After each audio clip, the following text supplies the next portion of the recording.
Hello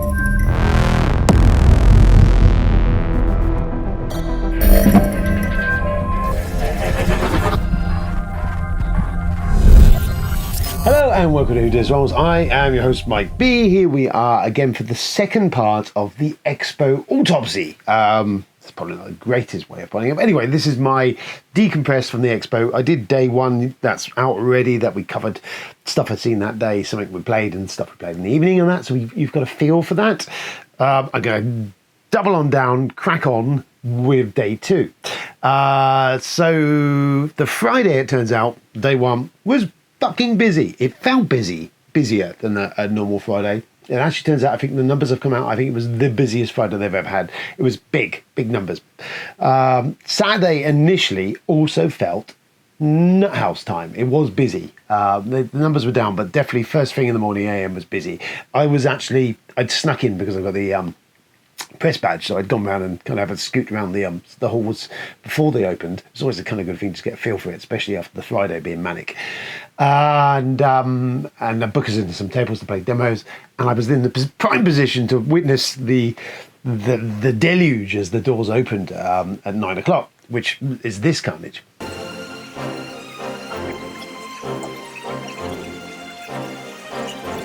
So I popped onto Stone Sword Games, meant to give Senjutsu a go. Still haven't played that. I hear very good things about it, and it's still... but I did see Daimo, which is the new Martin Wallace game, which is Wallace, as we would expect. It's kind of cool. It's a bit Euro. It's got a bit of Mayo Trash. It's got dice. It's got a mix mash of his stuff going on. Didn't get to play it, but I did run through the guy in it, and it does look cool. It does look kind of fun. I do like Martin Wallace. I love how he kind of hybrids different stuff together to make these really cool atmospheric-y, thematic-y, Euro-y type games. Do like his stuff. So anyway, so we did that. I had a scoot around the halls just briefly there and had a look at some stuff, all this wonderful stalls and stalls and stalls. And then we settled down, and now we played what was originally Defection, and it's been renamed, and unbelievably, in all the photos I've taken and everything else, I cannot find what it's actually been called. Something the sun, the end of the sun, I don't know. So that's an own goal there. Anyway, it was Defection. I played this probably about 5-6 years ago initially, in its very early stages at an AirCon, which was cool. It was fun even back then. It was kind of a board game equivalent of Elite, i.e. flying around in a little spaceship, doing pick up and deliver stuff and a wider story playing out. I broke it on that first play, which, to be fair enough, it was early days on the thing, and it's tweaks and tweaks have happened. They went to Kickstarter a couple of years back now, I think 2020, with it, and had to pull the plug. It didn't quite set the world ablaze, which was a shame. And I must admit, had not played it much since its initial version. They were there with the new version of it. It's kind of a reboot, back to basics before they relaunch. And me, Jamie, and Tony sat down and give it a go. It's morphed massively from what I originally remember playing it as. It is now, it's got that pick up and deliver element is still there if your ship's whizzing around.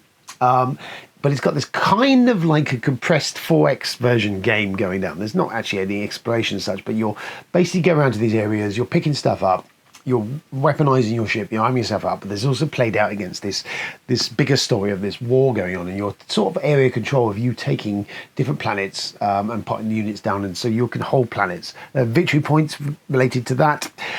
There's an AI threat going on throughout the game as well, an alien species that's kind of flitting around and doing its thing. And there's a timer, which is the sun's being slowly absorbed by this thing. So that's your kind of countdown to it all happening. And you get to do lots of stuff. You get to pick up crew, you get to adapt your ship, you get to put more stuff on it. It's got a kind of cool card play mechanism in that you play cards out, which give you attack or other buffs, or you can store them for fighting with. So yeah, a nice mix of stuff. It played very quickly. Once we got the hang of it, it didn't take us very long. We only played about 3 or 4 rounds. But it moved smoothly, and it was pretty quick. Both dice struck me a kind of beer and pretzels level. Looked gorgeous, played really well, enjoyed it. Critiques-wise on it, the only things I felt were kind of misspent. They've got this AI threat going around. Oh, you can PvP each other, which was fun. We started shooting the shit out of each other. But you've got this alien threat going around, which doesn't feel like it's enough of a threat. Like thematically, the sun is being disintegrated, and every time one of these slabs come off the sun, it's a timer going down. But that also has no bearing on the board, and it feels like a missed opportunity there to thematically tie all that in a bit more. No, it's still in pre-production, it's still being worked on, so stuff is still underway. But it just feels, a bit of a missed opportunity not to have those big elements play a wider part in how the game's functioning. So maybe we'll see that, because that kind of thing's one thing it seems to miss. But as a quick, easy kind of skirmishy pick up and deliver PvP type sort of thing, sits, I guess, in the wheelhouse of the game that I now can't remember what it's called, but it's a space pick up deliver thing, and it's a bit sandboxy. You probably know what I'm on about. You're screaming at the screen now. So yeah, feel a bit like that. Anyway, so that was cool. That is, well, I don't know. It's Thunderworks Games, I think is the name of the guys that actually do it, but it's not Defection anymore, but it was Defection. Then I looked up Rome Total War from PSC, Plastic Social Company. They're working on that. It went to Kickstarter, I think, last year. It's still a work in progress. It seems a hell of an undertaking, because the Total War games are monstrously big fucking games. So how they can transmute that into a tabletop equivalent, I'm interested to see how that plays out. I had a chat with the guy there. They have been playtesting at the moment, and apparently there is still some bugs to iron out. One of the armies was able to kind of spawn infinite spawn something or other. So there's still a lot of balance issues, so a lot of tweaking to go on. But the basic rudimentaries of it. Just, I say, I don't see how they're going to compress all that into one evening's play, but we'll see. Big Potato had a game of you tossing a marital aid. We'd seen this from afar, and was drawn like moths to the flame at the sight of this. It's definitely a sausage. That was Jamie tossing his marital aids. It's one more for the cheap seats. But it's not. Look, hold on. It's all in the wrist action. All in the wrist action. Oh! Then we played a demo of Amulet of Fire Axe on Kickstarter. It's on now, actually. I was drawn to this because it looks gorgeous. The art and design on this is absolutely stunning. And it's kind of set in this Pratchian world. It's got some meta jokes in there, these different weird... It's very Pratchian in what it's doing. And the essential idea is you're kind of performing the purge in a fantasy kingdom. You're going in and murdering peasants, which essentially score you points. There's card play in it. You've got a set of cards you play which tweak as to what areas of the board you're playing in and what you can do, so area control-ish. And then there's like kind of this ticking clock type mechanism in the middle, which is activating different stuff as it goes around. I enjoyed it. I think it looks absolutely gorgeous. It's stunningly gorgeous. And it kind of was simplistic play to a point. We only played about 3 or 4 rounds, so you don't really get a full feel for a full game with that. We got bits of it. What I say walking away from it was, I liked the idea of it, and it looked like it's kind of a cool game, but the iconography wouldn't work for me. It was a bit confusing as to what I could do and what I couldn't do in that. Maybe I just missed a trick when it was doing it, but having spoke to the lads afterwards, we all kind of came to the same opinion. Didn't really make much sense as how the iconography worked. I thought I grokked about 3 times, and then actually, no, I hadn't. There's also this whole business of this thing twirling around in the middle, which is doing other stuff, which I'm not entirely sure what that was doing. What I'm left coming away from it, it does look gorgeous. It looks like it's probably it's a good game in there, I think. The problem is it's a Kickstarter problem. Is it needs streamlining. It needs a producer or someone to come in here and look at this and go, yeah, this is kind of cool what you got here. I love the thematics, I love the world, love the art. Make the card art bigger, because that's another issue. I'm like that. But yeah, so clean up the iconography, make it a bit cleaner, smoother, and smooth out that gameplay process, because it felt kind of that Kickstarter game where there's a little bit too much going on, and it could have just less is more. It feels like it'd be skimmed down and make it a little bit faster play, a little bit more streamlined. and I don't understand what that was doing, that would probably be cool. So there I'm the fence. I would have backed it if I'd been blown away by it. I wasn't blown away by it. I thought it does look gorgeous. It does look gorgeous. This is often the case at Expo. You will see stuff and it looks gorgeous, but it doesn't fit the landing. Whereas I might come across something else that looks like a total car crash, but you play it and you go, wow, that's amazing.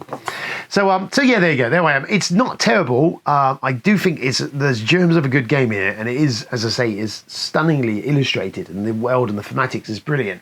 I'm just not entirely sure yet that the whole thing ties together. But you see. Then we popped along to see Portal Games. They were going to give us a little demo. So we did just that, popped across out of the madness of the hall. And mainly what they had on offer there was 11, the football management game that went to GameFound, what I say last year now, I think it was. So there's a fairly finished version of this. I believe it's come for Essen is when it's going to be out. They had all the expansions there as well, and there was many of them.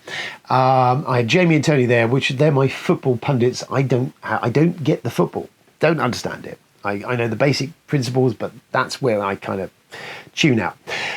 Lots going on in this. It is a very Euro. It is lots of that. There's lots of strategy involved. You can buy stuff, and you're buying like sponsors and T-shirt deals and buying players and leveling them up and training them. Lots of stuff going on. It looks cool. Art and design is really nice. The football matches themselves are kind of a strategy thing going on up separately. You kind of have some information of who you're playing next in the league, and you can kind of factor that in and how you score goals and how you do all the stuff, and that kind of seemed to work. The one critique that Jamie and Tony had coming out of it, which they picked up on, was you can't actually play each other in the base game. I don't believe there's a solo mode in there, and there's this league thing, which is these randomized cards that you're drawn. As far as I understand, in that base game with those cards, you don't get to play against each other. There is an expansion which has a European League or something, which then allows you to have like an actual league table you're playing up, which that isn't in the base game. And there's a bunch of other stuff, lots of other stuff. To be fair, lots of all the other stuff felt that it probably could have been put into 2 boxes at best, and that's 2 expansions rather than dozens of them. But I get how they're split to give you options of what you do. So where I come back, it kind of feels like Pret-a-Porter, the football game, is the best. It's quite a heavy, Euro-y type, financial type thing going on. There's a lot of moving parts, a lot of stuff you're doing. It looks cool, looks gorgeous. I'm interested. I mean, the issue is I'm not a big football fan, so kind of a lot of this just kind of bats up against me and falls away. Although I really like Pret-a-Porter, and I'm not a big fashion guru. So, if the game is good enough and what I'm doing is cool enough, then I can be on board. And more importantly, a bunch of my lot all do love the ball of foot, so they probably would get more out of it. The one thing that seems a bit of a miss trick is that you can't, out that base box, play against each other in their strategy games. But there we go. So anyway, it looks kind of cool. There was also Empires of the North. There's a campaign mode coming from that. Similar, I think, what they did for Imperial Settlers. They did like a campaign-y sort of thing. So there's something like that coming. And I think there's also solo stuff coming in amongst that. There was some other stuff we talked about, but they didn't have anything there to see. But more stuff is planned for Essen, is where that's what they're aiming for. There doesn't seem, other than Göteborg and Batman, which are cool, coming out at Gen Con, there's no other surprises from Portal. But there you go. That was it. That was 11 for Portal Games. Well, jury's out at the moment, to be fair. But it seemed pretty cool. It looks good. Well, I guess we'll see nearer the time. So after all that, after another cheeky nowadays, because why not, we popped back to the hotel and we played a couple of things. We played this Euro game, which is an Egyptian themed of you going up the Nile, activating stuff and building monuments and stuff. And I cannot tell you what the name is. I don't know. Tony bought it. I should have taken it out of the box and I clearly missed it. But yes, wherever this is, you may know what this is. It was all right. Bit Euro-ish again, another thing going on. I like basically the idea, kind of a bit Lewis and Clark in that you're going out the river and activating stuff. They're not nearly as brain-meltingly engine-based in that. But you essentially can only activate most of the stuff in the areas that the barge is either on or past. You can't forward activate stuff, and you're essentially looking to do is get resources, build like an engine or grab resources to then cash them in to get these monuments that you put down, and then depending where they are, and if there's sets of 3 or 4 of them or whatever, they're linked up, you will score points at the very end of the game. We played 3-player. It was long fairly steadily. I enjoyed it. I wasn't blown away. I think at more players it'd be interesting.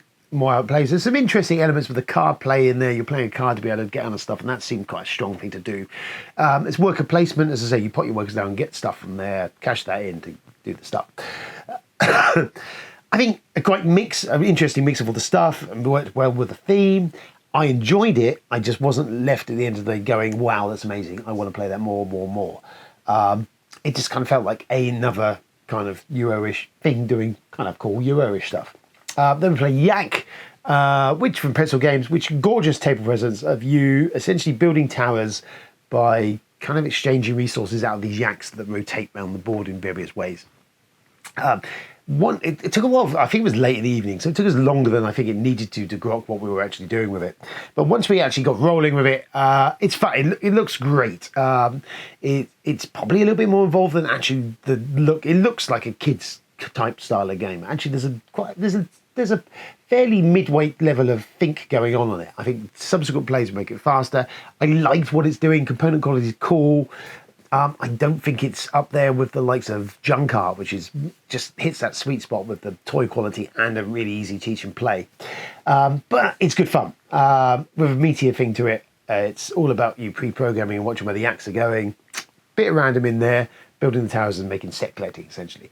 All good stuff. Component quality, as I say, you can't knock it. It looks gorgeous on the table. It's all there to see. And it's fun. It's a fun game, and it's one I definitely would play again. I don't think I wouldn't pick it up. I was left going, okay, it's cool, but I don't need that in my life. So there you go. That was day 2 of the expo. Loads of stuff I think I missed. We'll come maybe in this third part. I'll cover maybe some regrets. As I say, I'd not bought anything, and that was it. That was kind of what I saw. Nothing was blowing me away. Still, I enjoyed everything I'd seen, but I wasn't took away from anything going, that's incredible, that's amazing. I need that in my life now. So we'll see if day 3 can bring us anything, to change that course. Until then, well, bye, and I'll see you in the next video, no doubt. Ta.